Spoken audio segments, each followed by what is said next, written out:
Estamos en comunicación con el economista Claudio Lozano, que también es presidente nacional de Unidad Popular y coordinador del Instituto de Pensamiento de Políticas Públicas, a quien tenemos en línea. ¿Qué tal, Claudio? ¿Cómo te va? Pablo Yumato te habla. Sí, ¿qué tal? Un gusto saludarte, Pablo, y saludar a la audiencia. Muchas gracias por atendernos, Claudio, como siempre. Bueno, no, faltaba más. ¿Qué hay de cierto acerca de este superávit fiscal o déficit cero o equilibrio fiscal que permanente el gobierno se ufana de haber conseguido y curiosamente no puede bajar el riesgo país a menos de 700 puntos? O sea, contame un poco qué hay de realidad y qué no de toda esta historia. Mirá, acá hay toda una serie de mentiras, falacias, medias verdades, que ciertamente ocultan la realidad. Digamos, la primera es señalar que la Argentina está resolviendo su problema inflacionario, cuando en la práctica la desinflación en pesos que se vive en la Argentina lo que oculta es el aumento de la inflación en dólares. La Argentina se ha ido transformando paulatinamente en un país muy caro en dólares, y eso lo que produce es un desacomodamiento general del funcionamiento de la economía, que concretamente da como resultado, si uno está caro en dólares, las relaciones con el mundo le terminan resultando negativas, ¿no? Y de hecho hace 12 meses que el déficit, que la cuenta corriente del balance de pagos, que es la que mide las relaciones comerciales y financieras de la Argentina con el mundo, intercambio de bienes, servicios y flujos financieros, lo que viene dando es negativo. Se han acumulado 12.000 millones de dólares en rojo en el curso de 12 meses, a razón de 1.000 millones de dólares por mes. Bueno. En ese mismo contexto, lo que se va produciendo, como uno se pone caro en dólares, en realidad la producción importada que ingresa a la Argentina ingresa a precios mucho más bajos que los costos de producción en dólares más altos que tienen los productores locales. Consecuencia, se aceleran las importaciones, que están creciendo a una tasa del 30% aproximadamente, mientras las exportaciones se mantienen estancadas, y por lo tanto el superávit comercial en lo que hace el comercio de bienes se va evaporando paulatinamente, y eso es lo que viene ocurriendo en los últimos 5 meses de este año. A eso hay que agregarle que el gobierno, en el marco de esta supuesta liberación del cepo para las personas físicas, y en el marco de este contexto de retraso cambiario, lo que hay es una demanda creciente de fondos para atesorar en dólares, se han ido 5.000 millones de dólares en los meses de abril y mayo como fuga de capitales, a lo cual hay que sumar la magnitud de pagos de deuda pública, que por la voluminosa deuda que tenemos y que el gobierno sigue incrementando permanentemente, ha implicado pagar cerca de 16.000 millones de dólares en el curso del último año. Y en ese contexto el superávit es otra de las mentiras, porque en la práctica lo que está haciendo el gobierno es disimulando el endeudamiento sobre la base de un mecanismo que implica capitalizar la deuda, es decir, no se va pagando mes por mes la deuda que toma el Estado, sino que se patea para adelante. Pero si uno le saca al superávit financiero que el gobierno declara los intereses que se capitalizaron y no se pagaron, el destino está en déficit. Son las que generan las situaciones de inestabilidad cambiaria, expectativas de devaluación, que hacen cada vez más limitado la confianza de los inversores en que pueden seguir haciendo la guita que vienen haciendo en la bicicleta financiera, y son las que dan como resultado los procesos de inestabilidad cambiaria que estamos viviendo en el último tiempo. Nada tiene que ver esto con todo o sea, este es el punto ciego, obvio, claro. de la política económica aparte, gubernamental, ¿no? El faro del capitalismo mundial, que es el JP Morgan, por ejemplo, claro, a eso iba. Le bajó el pulgar, ¿viste? Por eso iba. O sea, se fue del carry trade y...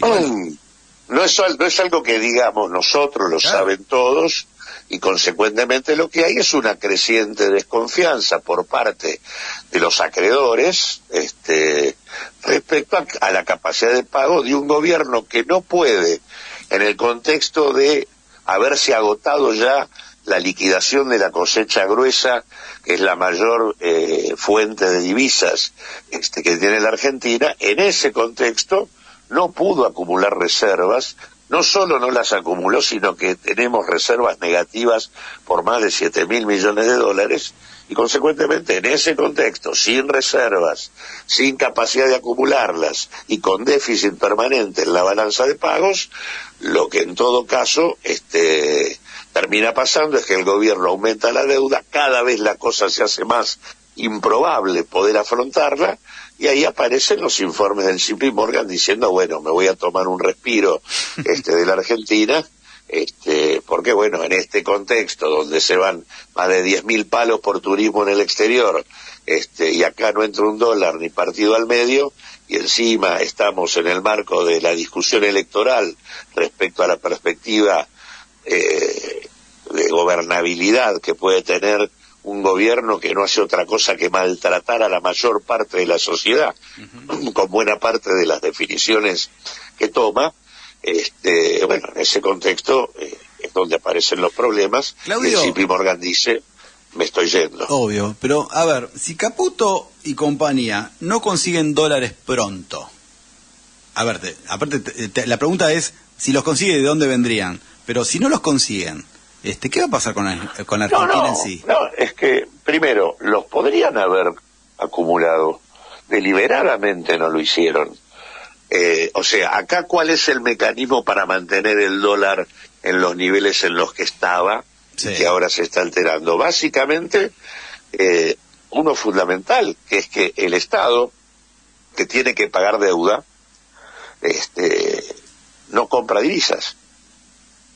Si el Estado comprara divisas, el nivel del tipo de cambio sería más alto.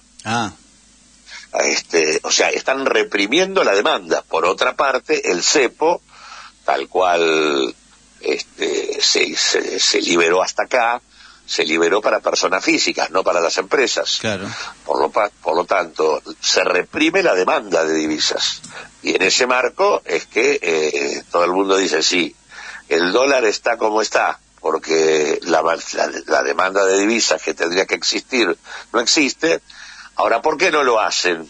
No lo hacen porque lo que quieren es mantener el dólar planchado para no tener impactos negativos en términos de la inflación en pesos, y llegar con esta ficción que vienen construyendo a las elecciones, porque es lo único que en todo caso pueden mostrar en términos de, entre comillas, éxito político. Entonces, en ese objetivo, hipotecan el país con endeudamiento creciente y con destrucción productiva creciente, porque el tipo de cambio retrasado supone el aumento del costo en dólares de los productores locales, que en el contexto de un mercado más chico y con el ingreso de producción importada a mejores precios, terminás teniendo 13.000 empresas que cerraron desde que empezó Milei y 200.000 puestos de trabajo formales destruidos en el marco de todos estos meses.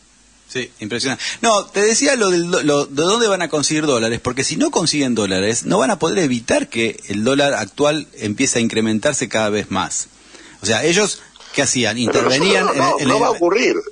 ¿Vos decís que no va a ocurrir eso?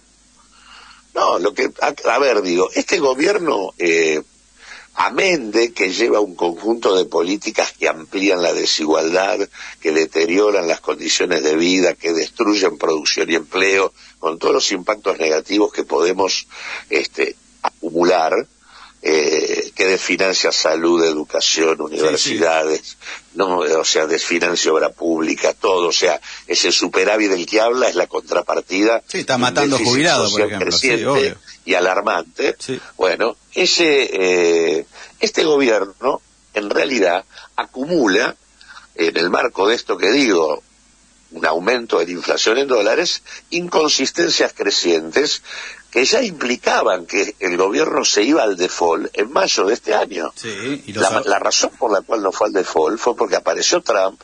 Exacto. Con 20.000 millones de dólares del fondo, 12.000 millones de dólares del Banco Mundial y 10.000 millones de dólares del Banco Interamericano de Desarrollo, 42.000 millones de dólares de nueva deuda pública puesta sobre las espaldas de todos nosotros para poder ponerle un respirador artificial a una estrategia absolutamente disparatada.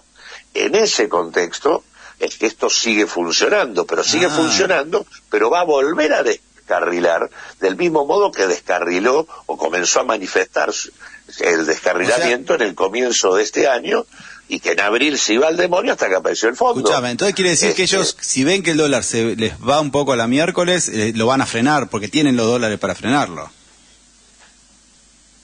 ¿Y tienen los dólares quiénes? El gobierno, con toda la plata que pidió. No, el gobierno está perdiendo dólares todos los días, porque todos los dólares que le entraron por eso te digo, le entraron, por ejemplo, 12.000 millones de dólares a cuenta de los 20.000 del fondo. Pero te estoy diciendo que en abril y mayo se fueron 5.000. Sí.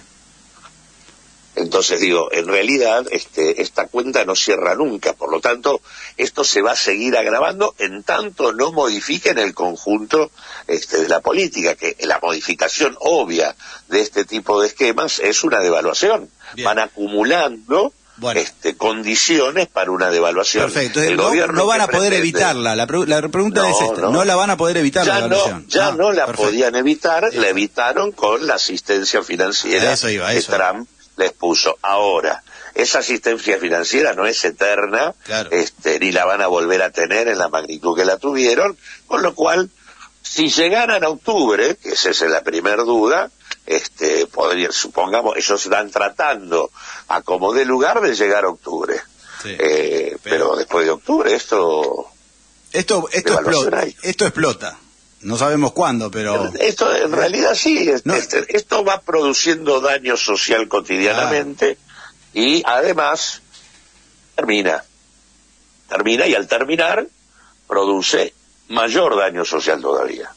¿Crees que van a terminar convenciendo a los gobernadores para que les terminen votando las leyes a favor del gobierno, para no perjudicar su superávit fiscal ficticio? Me parece difícil que lo puedan hacer si no le bancan a los gobernadores lo que los gobernadores están reclamando. Ahora tengo mis dudas respecto a que si se lo dan, los gobernadores no vuelvan a tener las actitudes lamentables que han venido teniendo en toda esta discusión. Sí, que borren pasado mañana, los mismos que votaron a favor de las definiciones que se tomaron en el Senado, vuelvan para atrás. Por cierto, hay algunas cosas nuevas que están metiendo ruido adicional, que es la competencia electoral que ellos le están haciendo en algunas provincias a los gobernadores. Y por lo tanto los gobernadores por ahí, Corrientes es un caso, por lo tanto puede haber situaciones en donde se les complique un poco más, pero la verdad no es que sean sujetos de mi mayor confianza en este sentido. Así que ojalá efectivamente esto que pasó en el Senado sea un punto de inflexión para, en todo caso, que el gobierno tenga en claro que la gobernabilidad que había construido con su minoría institucional se terminó y que no va a poder seguir gobernando por fuera de la Constitución y de la ley, ni profundizando lo que en la práctica es, más allá de lo que ellos dicen, un verdadero golpe al interior del sistema institucional. Eso es lo que es este gobierno. Totalmente. No es otra cosa. Claudio, yo en el editorial día de hoy hablaba un poco del péndulo de Diamant, ¿no? En donde, bueno, la Argentina casi cíclicamente va cambiando de rumbo económico a partir del 45, una más expansionista, que es el peronismo, y el otro más mercadista, más liberal y ahora libertario. Pero me da la sensación, y esto un poco lo planteado en la editorial, como que este gobierno está queriendo que no haya más péndulo. O sea, que no haya más la posibilidad latente de que venga un peronismo y reconstruya el país a su piacere, sino que, bueno, que están cambiando las matrices económicas, sociales y políticas de la Argentina de tal manera que por más que venga el peronismo, y endeudando al país, por supuesto, por más que venga el peronismo, por más nacional y popular que sea el espacio que venga, no va a poder hacer demasiado porque están destruyendo todo. Decime vos qué pensás en relación a esta reflexión. Ya ese planteo de que no pueda volver para atrás y que se acabe el péndulo, esa es la razón central del golpe de Estado del 76. Mira. Y de la puesta en marcha, vía apertura de la economía comercial y financiera, del proceso que lleva ya 5 décadas de endeudamiento, valorización financiera o bicicleta financiera, destrucción productiva, desindustrialización, reprimarización al palo, distribución del ingreso cada vez peor y aumento de la pobreza y la indigencia en las últimas 5 décadas. Ese es el golpe, las razones del golpe que efectivamente estos señores vienen a recuperar en profundidad. Es un gobierno que reivindica la experiencia de la dictadura y que con la idea de dolarización que en todo caso tienen como objetivo y norte final, pretenden poner una lápida a cualquier intento de volver a tener una estrategia de desarrollo en la Argentina. Acá hay un gobierno que construye un sistema autoritario y represivo en un marco de demolición de las condiciones de vida, reprimarizando la economía y con el objetivo de dolarizar para cancelar cualquier propuesta de desarrollo. Eso es lo que vino a hacer la dictadura y lo que ellos pretenden coronar, claro, con esta política que están llevando adelante y que tiene además, recupera puntos muy significativos de aquella etapa. El DB2 de Martínez de Hoz, digamos, y los viajes al exterior, sí, claro, son lo mismo que tenés hoy cuando ves el aumento de más del 70% de los argentinos que viajan al exterior en el curso de este año versus la caída del turismo extranjero que llega al país. Totalmente. Digamos, tenés más de 10.000 millones de dólares solamente de salida de dólares por turismo, claro, en el año. Impresionante. Bueno, o sea, coincides un poco en este esquema y por eso yo planteaba que digo, bueno, habrá que ver si conviene o no que un gobierno de esta característica... Sí, a ver. Igual el péndulo del cual hablaba Diaman, sí, la verdad que entre el 64 y el 74 se fue aminorando mucho. Ya se había logrado un nivel de desarrollo productivo en la Argentina que empezó a incorporar procesos de exportación industrial y sistemas de manejo de las crisis de balanza de pagos que la Argentina tenía de manera recurrente, que hizo que del 64 al 74 Argentina tuviera un crecimiento ininterrumpido, de prácticamente el 5% promedio anual, y que llegara con un nivel de desarrollo productivo industrial hasta mediados de los 70, que realmente tenía niveles, digamos, que le hacían posible haberse enganchado en la revolución tecnológica que comenzaba en ese momento. Lo que quiero decirte es que en realidad el golpe vino a romper la posibilidad, hubo que romper el esquema productivo de la Argentina en función de lograr gobernabilidad para los intereses de la oligarquía dominante de nuestro país. No, espectacular, claro, te iba a decir, lo dijiste vos al comienzo, para algo vino el golpe militar, justamente para romper el péndulo. Ese fue el objetivo. Exactamente. Totalmente. La última, Claudio, vos sos el presidente de Unidad Popular y que está apoyando al gobernador de la provincia de Buenos Aires. Simplemente quiero saber por qué. Bueno, porque la verdad que más allá de cualquier discusión, de señalamientos críticos que se puedan hacer, la provincia de Buenos Aires ha sido un bastión tratando de compensar los efectos negativos de la política de Milei durante todo este tiempo. La gobernación de la provincia de Buenos Aires ha sido un límite para la experiencia de Milei, y sigue siendo un territorio en el cual no ha podido ganar.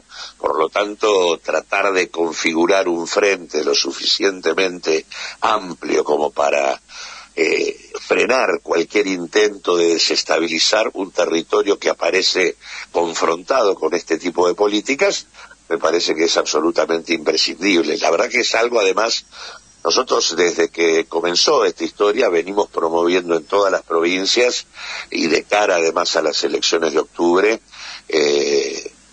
la importancia de entender que las elecciones ocupan un lugar estratégico en este contexto, que es imprescindible tratar de conformar en todas las localidades frentes con niveles de amplitud importantes, con niveles de acuerdo políticos claros en torno a lo que se necesita hoy. Para nosotros hoy es imprescindible que le cambiemos la composición parlamentaria a un Parlamento Nacional que está muy por detrás de las necesidades que tiene la sociedad argentina, y necesitamos legisladores que estén comprometidos con algunas definiciones claras. Obvio. La primera y fundamental, terminar con este gobierno por decreto y por fuera de la Constitución, revisar y anular todos aquellos decretos que han conculcado derechos e hipotecado el futuro, entre ellos el decreto 7023, el decreto de discusión de autorización del acuerdo con el fondo, y empezar a promover con claridad el juicio político a este gobierno. Creo que el tema de frenar esto para evitar que se consolide sobre la cabeza y los cuerpos de todos los argentinos y argentinas es la prioridad del momento, y impulsamos este tipo de frentes en todos lados, frentes plurales, diversos, amplios, pero con definiciones políticas claras y lo más democrático posible. De hecho, en la provincia de Buenos Aires ha sido muy difícil hacerlo. Sí. Hubo muchas discusiones que no debieron haber existido y que deterioraron en mucho la capacidad de dar la discusión que hay que dar en la provincia. Pero que hayamos llegado a tiempo con lo que hoy estamos haciendo. Yo quiero creer que sí. Exigí, por favor, la mesa de discusión, que no sea un pacto electoral, que sea un pacto de gobierno. Tratá de estar vos... No, eso no camina más. Si no hay ámbito político y democracia interna y acuerdos claros, ese es frente fundamental, porque si no volvemos a cometer los mismos errores. Yo hoy lo decía al comienzo del programa, que tengamos este engendro como presidente también es responsabilidad un poco de lo que implicó el Frente de Todos, y bueno, no podemos repetir esa historia, tenemos que hacer un cambio. Responsabilidad. Exacto, totalmente. Así que bueno, mesa de discusión, y que vos estés en todas las discusiones económicas, sí o sí, esta vez, esta vez tenés que estar vos.